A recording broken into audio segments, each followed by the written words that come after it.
Pada sesi ketiga ini, kita akan mempelajari tentang konsep manajemen perubahan dan model serta implementasi dari manajemen perubahan. Untuk topik pertama, yaitu konsep manajemen perubahan.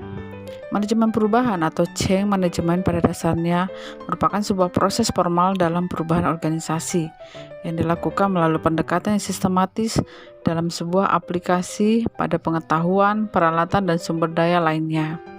Dari pengertian di atas, diperoleh ada 4 elemen dari manajemen perubahan, yaitu yang pertama, proses formal, pendekatan sistematis, berbasis pengetahuan ilmiah, mensyaratkan kemampuan berubah.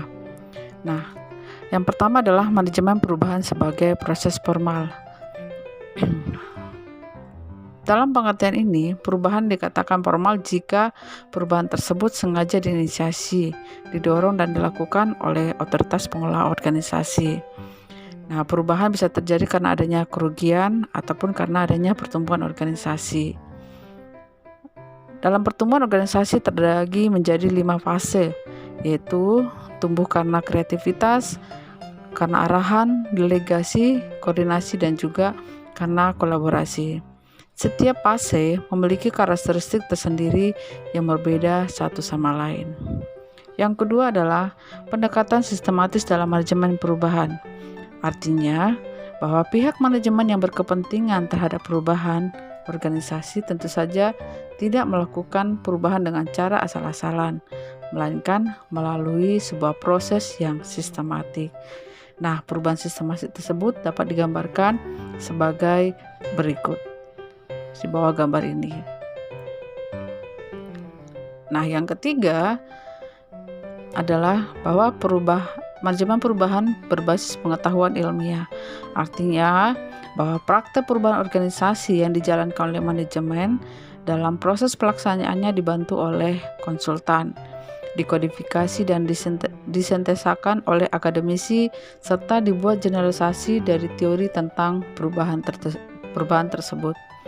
Ada beberapa teori perubahan, yaitu life cycle theory, teleological theory, dialectical theory, evolutionary theory. Nah, ini teori-teori ini dapat mahasiswa baca di buku manajemen perubahan. Yang keempat adalah manajemen perubahan mensyaratkan kemampuan berubah. Artinya bahwa perubahan organisasi bisa dilakukan jika organisasi memiliki energi dan kapasitas untuk berubah. Kapasitas perubahan adalah kemampuan sebuah organisasi untuk melakukan perubahan dalam merespon dan mengantisipasi pergeseran lingkungan eksternal. Kapasitas perubahan memiliki beberapa dimensi yang saling terkait, baik pada level makro, meso, dan mikro. Untuk topik kedua dalam sesi ketiga ini adalah model dan implementasi perubahan organisasi. Model manajemen perubahan dibutuhkan untuk membantu mengarahkan proses perubahan ke tujuan yang diinginkan. Menurut Burke 2002, 5 cara agar model organisasi bisa digunakan, yaitu yang pertama, menyederhanakan situasi yang kompleks ke dalam kategori-kategori yang lebih mudah dipahami. Yang kedua, membantu mengidentifikasi kegiatan-kegiatan organisasi ataupun properti organisasi yang betul-betul membutuhkan perhatian. Yang ketiga adalah menyoroti keterkaitan berbagai macam properti organisasi seperti antara strategi dan struktur organisasi. Yang keempat, menggunakan bahasa yang sama ketika mendiskusikan karakteristik organisasi. Dan yang kelima adalah menyediakan pedoman tentang urutan tindakan yang harus diambil dalam situasi perubahan. Nah, beberapa contoh model perubahan organisasi, yaitu yang pertama Levin's 3-stage model, yaitu 2 konsep yang terkait dengan perubahan dan transisi. Yaitu teori pertama yaitu quasi-stationary equilibrium yang menjelaskan bagaimana keseimbangan atau ketidakseimbangan menentukan sejauh mana sistem sosial masyarakat bisa mempertahankan titik keseimbangan atau harus berubah menuju ke titik keseimbangan baru. Nah, teori kedua dalam Levin 3-stage model adalah model perubahan organisasi sederhana yang dikenal dengan 3-stage model. Nah, ini ada di dalam buku, silakan dibaca. Yang kedua adalah model Bechart dan Harris.